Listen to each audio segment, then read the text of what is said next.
Dans les terres rouges du Haut-Katanga, là où le ciel semble toucher la terre, dans un village oublié du monde, une destinée extraordinaire est née. Née dans une famille marquée par l'épreuve, fragile, malade, condamnée aux yeux des hommes, mais choisie aux yeux du ciel. Une vision, 7 signes, une promesse. Ce qui devait être une fin devint le commencement d'un appel. Voici l'histoire d'un enfant que la mort n'a pas pu retenir, d'un homme marqué par le surnaturel.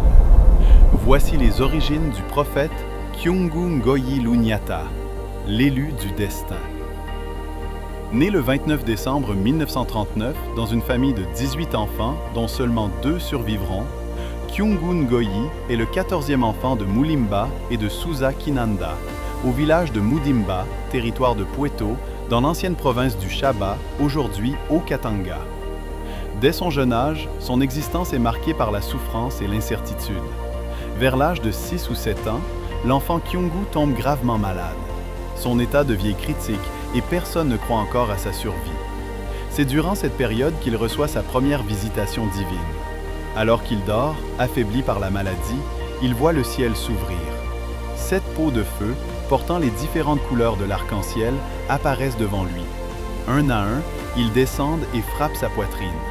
Après le 7e pot, une voix venue d'en haut lui parle et dit qu'il ne mourra plus, car il vient de recevoir la force destinée à combattre la sorcellerie, et qu'à la place de sa mort, un hippopotame a été offert pour tout le village. Au matin, il se réveille complètement guéri. Il annonce aussitôt sa délivrance et demande à son oncle Kamwengo, qui deviendra plus tard le mari de sa mère après la mort de son père Mulimba, d'aller chercher l'animal qu'il a vu dans la vision afin de célébrer une fête. Kamwengo considère d'abord ces paroles comme un trouble de l'esprit causé par la longue maladie de l'enfant. Mais face à l'insistance de Kyungu, il accepte finalement d'aller vérifier. Arrivé à l'endroit indiqué, près de la rivière où sa mère Suze avait l'habitude de tremper le manioc, il découvre un hippopotame mort, exactement comme l'enfant l'avait annoncé.